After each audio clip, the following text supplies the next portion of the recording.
अवतरण नंबर 4। पाहन पूजे हरि मिले, तो मैं पूजू पहाड़। ताते ये चाकी भाली, पीस खाए संसार। इसमें कबीरदास जी कहते हैं कि हिंदुओं की मूर्ति पूजा पर करारा व्यंग करते हुए कहते हैं कि यदि पत्थर पूजने से भगवान मिल जाए तो मैं किसी छोटे मोटे पत्थर की नहीं बल्कि पूरे पहाड़ की पूजा करूं। कबीर कहते हैं कि पत्थर से बनी उस मूर्ति से तो ये चक्की अच्छी है, क्योंकि इसके द्वारा पीसे गए अनाज से लोगों का पेट भरता है। फर्स्ट क्वेश्चन है, कबीर हिंदुओं की मूर्ति पूजा पर किस प्रकार का व्यंग कर रहे हैं। उपयुक्त साखी में संत कबीर दास ने हिंदुओं की मूर्ति पूजा पर करारा व्यंग करते हुए कहा है कि ये मूर्तियों को पूजने से, उन पर तिलक लगाने से या फिर दिया बाती जलाने से ईश्वर की प्राप्ति कर लें। पत्थर की मूर्तियों को पूजने से कोई लाभ नहीं, मूर्ति पूजा को ढोंग बताया है। इस प्रकार यदि ईश्वर के साक्षात दर्शन हो जाएं, तो फिर सारी पृथ्वी ही धन्य हो जाए।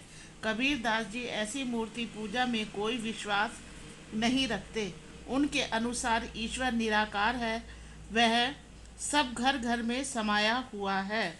क्वेश्चन नंबर सेकंड, ताते चाकी भली पंक्ति द्वारा कवि क्या कहना चाहते हैं। ताते ये चाकी चाकी भली पंक्ति द्वारा कबीर ये कहना चाहते हैं कि मूर्ति से अच्छी तो ये चक्की है, जिसके द्वारा पीसे गए अनाज को पूरा संसार खाता और अपना पेट भरता है, फिर भी चक्की की कोई पूजा नहीं करता। कवि के अनुसार भगवान पत्थर की मूर्ति में नहीं होते। पत्थर की मूर्ति की पूजा करने के बजाय उस चक्की की पूजा करना अधिक उपयोगी है, जिसका पिसा हुआ आटा पूरा संसार खाता है। क्वेश्चन नंबर 3, कबीर एक समाज सुधारक थे। उपयुक्त पंक्तियों के संदर्भ में स्पष्ट कीजिए तथा बताइए कि इन पंक्तियों द्वारा वे क्या संदेश दे रहे हैं।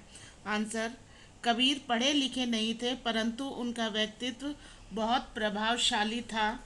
वे कवि, भक्त, महात्मा और समाज सुधारक थे। उनका धार्मिक दृष्टिकोण संकीर्णता, कट्टरता और बाहरी आडंबरों से परे उदारता, सहिष्णुता एवं मानव प्रेम पर आधारित था। वे ईश्वर निर्गुण रूप में विश्वास करते थे। उन्होंने हृदय की पवित्रता व सत्य के द्वारा ईश्वर प्राप्ति का उपदेश दिया। उन्होंने हिंदुओं और मुसलमानों की धार्मिक कुरीतियों पर कठोर प्रहार किया। वे एक बहुत बड़े क्रांतिकारी थे तथा उन्होंने समाज में फैली कुरीतियों का खुलकर विरोध किया। उन्होंने अपने जीवन में पवित्र नैतिक सादे जीवन को अधिक महत्व दिया। क्वेश्चन नंबर 4, कबीर की भाषा पर टिप्पणी कीजिए।